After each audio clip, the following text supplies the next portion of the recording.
have a microphone, but we have a podium. Good news. Not plugged in or anything, but my God, you've got a podium. Is it hot enough in here for you? Yeah. You want to jump in the pool? Well, la-di-da. I thought maybe we could do a little reading thing before all of your burning questions are answered. Does anyone have a copy of the paperback? Not that little hardcover. Is that you got one? Yeah, borrow that? Thank you. For those of you who want to follow along, watch all of my mistakes. Let's see here. What should we do? Because what the additional material, by the way, if you cough up the $13.95, it's a huge bargain, see, because the hardcover is $23.95. Oh my God, how expensive is that? This is $13.95, and you actually get 40 new pages. So, my gosh, there's photographs and everything. Unbelievable.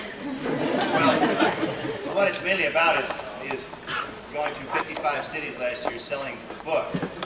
So there's a lot of ridiculous events that happen. So I'll read a chapter on page 317. It's not in the hardcover. Called The Handshake. To shake or not to shake? That is the question. The act of interfacing with fans, I prefer the term clients, in person always provides hours of awkward quirkiness. I've been in front of crowds of varying sizes for 30 years if you count community theater, so schmoozing is a natural part of what I do. For some guy who doesn't get out much, meeting an actor they've followed and supported for years can be a big deal. This leads us to a discussion about the handshake. I found after shaking enough hands to land a seat in Congress, a person's handshake is as unique as their fingerprints. No two people do it the same way. The short and simple handshake is very popular during the book tour, particularly in Middle America. I enjoy how straightforward it is. But if a handshake is too short, it can be misinterpreted as, oh, sick, this guy has cooties. Or perfunctory, as in, okay, I'll shake this guy's hand because everyone else says. Conversely, a long handshake tends to get a little too intimate for me. I've had 30-second handshakes during which an enthusiastic sort would tell an entire story while squeezing the blood out of my face. No handshake discussion would be complete without mentioning the grip. To me, a person's grip is a key indicator. It lets you know who you're dealing with. A firm grip says, "Hi, pal, nice to make your acquaintance." However, if you grip too firmly, it can be intrusive, suggesting, "Hey, you want a handshake? Huh? Okay, let's do it." A weak grip, for my money, signifies disinterest. Every time I encountered a weak handshake, everyone's going, and every time I encountered a weak handshake, and I'm talking about the real dead fish ones, the person's interest level was pretty much the same. Much like driving, you are how you shake.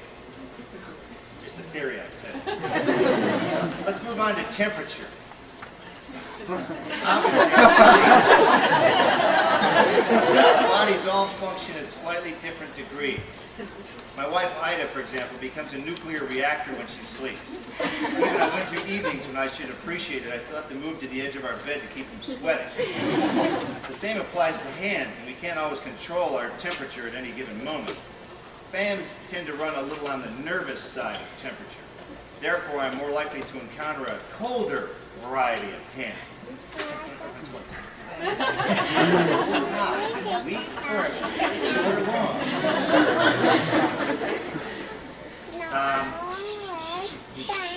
Let's see, every so often after a long spell of cold customers, I'll grip a nice warm hand and linger there just to soak up the heat. I've noticed that hands also come at you from different angles. Some guys use the biplane approach, banking their hand up and around, eventually crash landing in your hand. Other folks just thrust their hand out well in advance and march it forward. I'm still confused and embarrassed on occasions when my African-American brothers do this shake. I'm forever failing to remember the pattern of shake, slide, regrip, over, under, knuckles together, slide back, lock, fingers, swipe away. Some patrons will not only shake your hand, they'll clamp the other one on top, thereby preventing any hope of escape. I call this the clamp, or the boot. As a kid, I got this a lot, particularly from older relatives. I find this to be a more intense yet generally sincere handshake. The old hand on top, grip the little nipper is a staple of church socials. And how about those sweaty handshakes? After hours of research, I've found that sweat is more often associated with a cold hand than a warm one. What causes this phenomenon, I'll never understand, but a cold and clammy hand should come up with a warning label. Unless you're fully prepared, grasping the equivalent of a cold sausage can stop your heart. Ah, my biggest fan.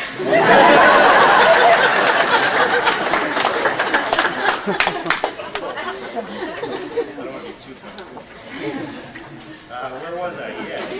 Oh. Now, one particular fan, Robert, comes to events anytime I'm near enough to Canada. We're pretty close now to the city. His land of origin. He's something of a sensitive fellow, always concerned about my well-being. He'd been to many events previously, but this one particular warm and humid signing grossed him out so much that he offered me a pack of disinfectant wipes after in my hand. It's like, because you've touched all those people. It took me by surprise because up to that point I never thought about contracting anything from all the interaction. I figured the act of saying a friendly hello in the form of a handshake far outweighs the potential risk of cootie. Every time a signing went long and we ran up to 5 hours at some events, the pain questions would start. Hey Bruce, your hand hurt? No, I would explain, now that the steel pins are in. Got carpal tunnel yet? No, it's just gone numb. But don't worry, my autograph is so bad you won't know the difference. Fortunately, during the course of a long night, my manual duties were divvied up. My left hand, the signing one, is spared the onslaught of my right, which has to fend off chipper grippers all evening. Personally, when it all shakes down, I always prefer a short duration, medium yet full body grip with a dry finish. Sounds more like a fine wine than a handshake. The most deadly combination of them all, and I think you would agree, is the bone cruncher. A hand pumping below the knuckle, enthusiastically long, I love all your movies kind of shake, with a dose of cold and clammy thrown in just for good measure. If I spot a potentially dangerous candidate approaching, and I can usually tell by their eyes, I have time to direct my hand into the crux of his or hers, thereby avoiding the death grip. Unfortunately, far too many times I turn back from waving at a departing customer and be caught unaware. When all is said and done, the key to a successful and pain-free book tour, hands down, is mental alertness. Okay, that's the handshake. Now's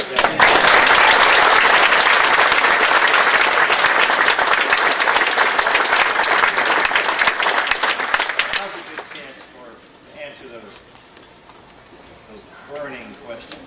Just yearning to know, yes. I spoke to a man named Joe Rinaldi. You spoke to a man named Joe Rinaldi at St. Martin's Press. So I was doing an interview. The publisher, yes. And what did he say? He said that you would be available sometime today. He said I would be available sometime today. Of course, he's documenting this on video. I'll be available later today. Yeah, I'll talk to you later. Yes, over here. Stand up and share your question. Nice shirt. I see my shirt. I gotta tell you. Yes, big Well, dogs what and is it? lemons. You know, I did a signing at the Miramar Marine Base a couple of days ago in San Diego. They have new camouflage stuff that's digital. It's the same camouflage pattern, but it's all done digitally. It breaks apart in little chips. Yeah. And then they've tweaked the pockets so that when you look at them, you can't process the information. They really do. They're intentionally messing with you visually, because the other uniforms were like pockets across you know, you could see the buttons going straight down, shoulders and the flaps. Now you look at them, they look like amorphous blobs. That's the idea. So, not that your shirt looks like it. My 4-year-old daughter got this for me. She has a matching dress, and she wanted my wife to get a matching dress. It's a matching. Boy, you guys would be styling. I went to Disney last week, and this looked like Where'd you get that? My daughter bought it. Yeah, so I don't know where. Ask her so I can cross that place off my legs. Yeah, of course. For my question, Yes. What? we're naming our second born after you. No, you're not. No, I'm so I have one 4-year-old daughter. Yeah. And I said, what's her name, Ash? mine.